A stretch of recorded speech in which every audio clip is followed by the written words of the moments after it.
Okay, this video is meant for my pre-calc. We do have a quiz Wednesday covering sections 6.1 and 6.2, and I have 3 problems. Just some 3 difficult problems that I think that would be a good idea if you knew how to do. Okay, so we're going to take a look at this first one here, and again, ignore the directions here because I will not be this straightforward. This will say, solve the triangles, and I'll have z in parentheses because maybe there's 2, and I'll say if possible because maybe there's none. Okay. All right, so we have this problem here.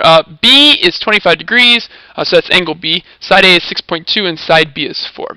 So I will draw the one triangle that never fails me, A, B, C, A, B, C, and label what I have. So this angle is 25 degrees, this side is 6.2, and this side is 4. And I'll say, what situation is this? Well, this is 2 sides and an angle not between. This is side, side, angle. And this is that ambiguous law of sines case. Now, the first thing is this acute or obtuse? And that angle is acute. Okay. So now before I begin, I want to redraw the triangle so that my angle is in the bottom right and my 2 sides are at the top. So B is here now, A is here, C is still up top. So this is side B, side A, side C. And now 25 degrees is over here. Side B is 4, and side A is 6.2. Okay, and first thing we do is we compare the opposite side to the second side. Again, the whole process is, and I'll do this in red, I'll do it in orange. Where does this side touch, right? I know I have it connected right now in green, but the question is, where does this opposite side touch? Does it touch once, twice, or maybe even no times? So that's what we're trying to decide. Okay, so I'll do the pre-work here in orange. So compare B to A. So the opposite side is 4, that is less than 6.2. So now this takes further discussion. This means find H. Okay, so we draw on our height. And now we find H, because now we compare B to H. If B is less than H, there will be no triangles. If the opposite side B is greater than H, then it's going to be in between the height and that second side A, and there will be 2 triangles. Okay? So to find height, we'll use the sine of 25 degrees equals the opposite H over the hypotenuse 6.2. And we'll multiply both sides by 6.2. And in my calculator, when I do 6.2 sine of 25, I get 6.2 sine of 25, 2.62. 2.62. And now if I compare my opposite side B to my height, B4 is greater than 2.62.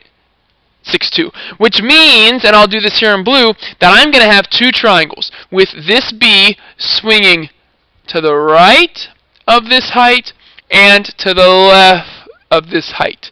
So I'll get 2 triangles. So what does this mean? This means 2 triangles. And we're going to find them. Now, to find them, you just start the problem off as normal using law of sines. Okay? So I have both B's, and I have one A. I can find angle A. So 6.2, I'll do this in green, 6.2 over sine of A equals 4 over sine of 25 degrees.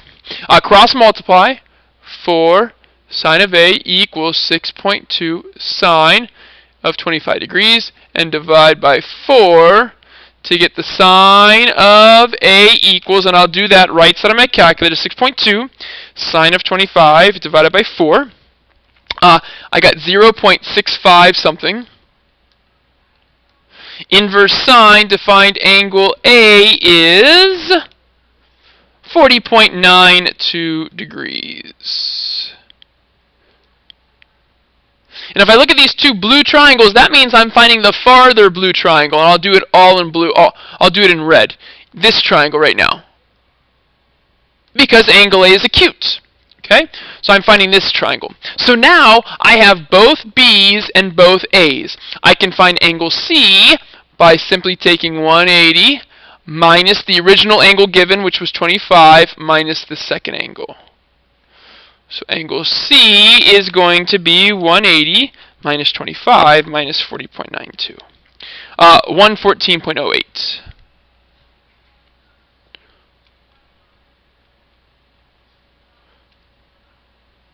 And now to find side C, I will use law of sines. I will use the B's and the C's. So C over the sine of 114.08 equals the original B, which was 4, over the original angle B, which was 25, sine of 25 degrees.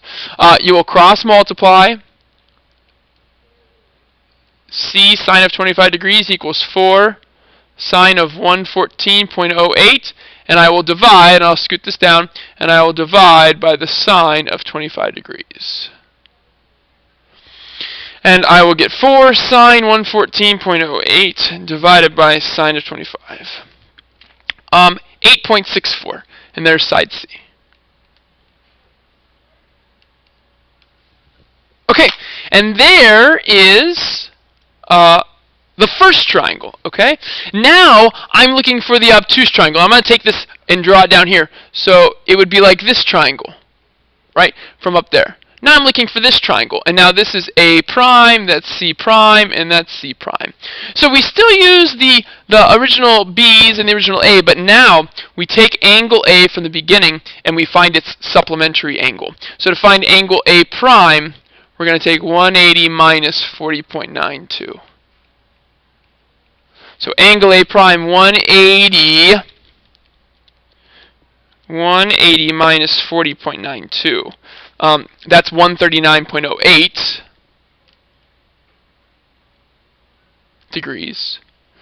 And now I can find angle C prime because I have two of the three angles, 180 minus the original 25 degrees, which was angle B, minus 139.08. So angle C prime is 180 minus 25 minus 139.08. 15.92.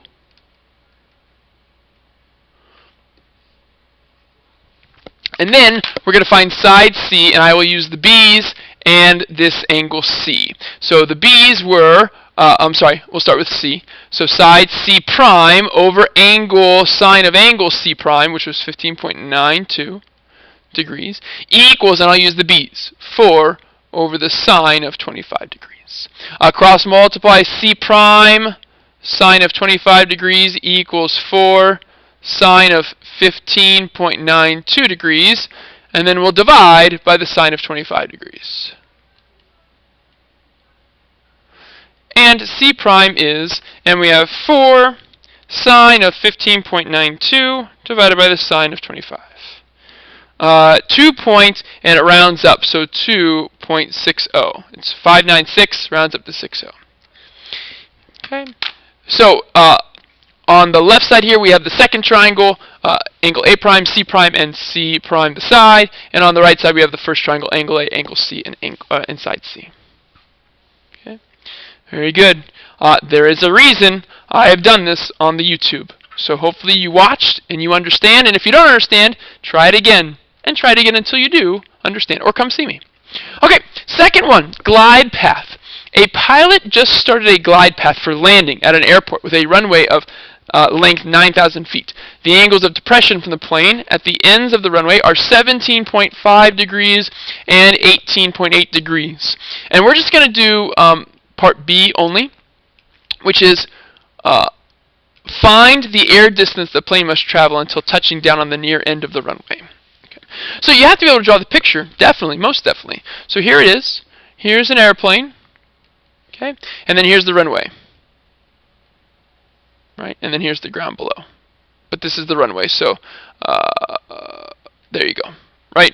Okay, and there are two angles of depression given. Oh, the runway is 9,000 feet wide, or long. Okay. So we can draw the angle of depression to the near and far end of the runway. So first of all, I'll draw a line of sight. And the line of sight goes from the plane to the near end of the runway, and from the plane to the far end.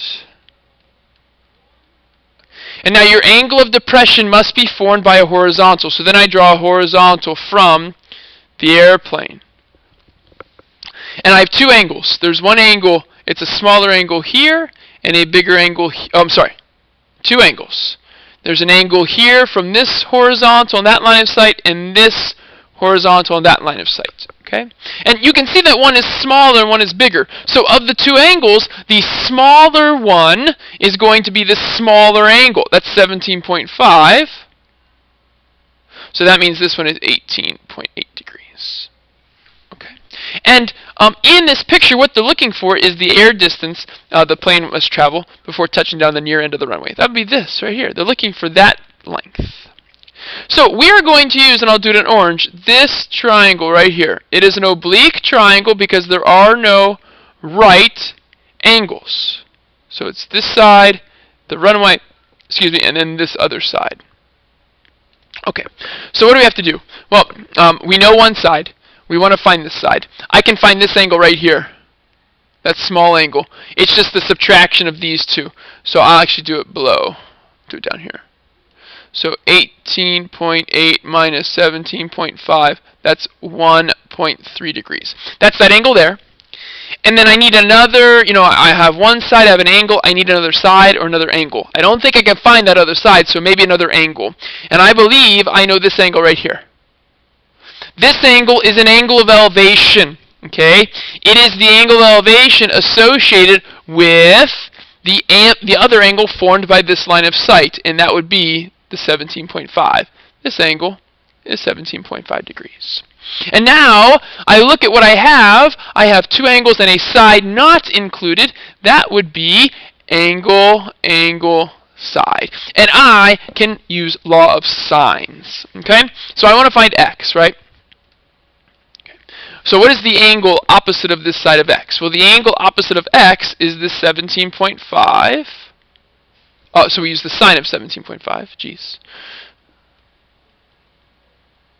Equals, and now I know 9,000, and I know its angle. Its opposite angle is the 1.3, sine of 1.3. And we'll cross multiply x sine of 1.3 degrees equals 9,000, slide over a little bit, sine of 17.5 degrees divide by the sine of 1.3. And this unknown x comes out to be 9,000 sine of 17.5 divided by the sine of 1.3. Big number, right? 119,289, and that's in feet. And that'd be okay for me. I think the answer in the back of the book was in miles, but that's okay. So that's that distance. Okay? So this is an example of an angle-angle sine problem with angles of depression and elevation involved. And again, if you go further, it moves into this right triangle, but we're going to stay away from that. We're focused on the oblique triangles in this chapter. Okay, and then the last one here, 29, navigation. Okay, a boat race runs along a triangular course marked by buoys A, B, and C. The race starts with the boats headed west for 3,700 meters. The other two sides of the course lie to the north of the first side, and their lengths are 1,700 meters and 3,000 meters. Draw a figure that gives the visual representation and find the bearings for the last two legs. We're going to find the bearing of just the last leg. Okay, so we're going to do last leg. So that would be from C to A. Okay? Alright, so we do have to draw a picture here. So, first, the boats go due west. They go west, okay? And then the other two sides are north. The other two paths are north. So I'm going to start my picture right here. Here's A. And they go west to B. And this is 3,700 meters.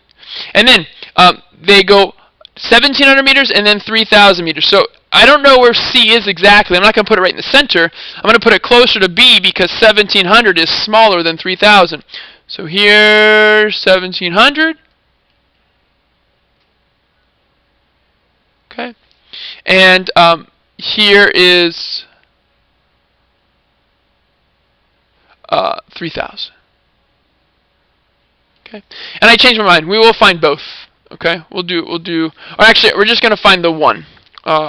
We're going to find from B to, so from B to C, that leg. Okay, that bearing. Okay, just the one.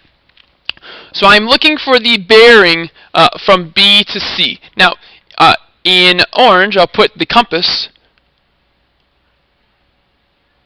So the actual angle I'm looking for is right here, theta. And it's going to be, the answer is going to be north theta degrees east. North theta east, right? This is north and that's east. Okay?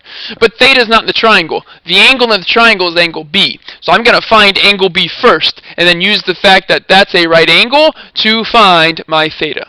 Okay? So we're looking for angle B. If I'm looking for angle B, I have to start with the side opposite. Oh, this is of course side, sorry. Side, law of cosines. Okay? So the side opposite of B is 3,000. So 3,000 squared equals, we have 1,700 squared plus 3,700 squared, so that's the Pythagorean theorem, minus 2, 1,700, 3,700, let me scoot it over, cosine of B. And now what I will do is I will subtract 1,700 squared and I'll subtract 3,700 squared. That'll get rid of those two squared terms on the right side, and I'll get 3,000 squared minus 1,700 squared minus 3,700 squared. Okay, and I got negative on this left side 758 with 4 zeros. And that equals, and on the right side I will multiply these three out. 2 times 1,700 times 3,700. And I got negative 1258 with 4 zeros. And now I will divide both sides by negative 125800000. So I'll get, the negatives will cancel, of course. And I get something like 0.6 something is the cosine of B, and I'll do inverse cosine. And I get angle B to be 52.9 degrees. Okay. So now in this picture, right here, is 52.9 degrees, but I want theta. So to find theta, and I'll do it in orange right here, so to find theta, I take 90 minus 52.9. And 90 minus 52.9 is 37.1. And that is the theta that I put right here. So my final answer is north, 37.1 degrees east. North, 37.1 degrees to the east. Okay? So if you have a handle on these three problems, I think that the more difficult problems should be good for you. The thing you need to practice is repetition to get quick. Get quick at these problems, okay? All right, thanks for watching. We'll see you on Wednesday.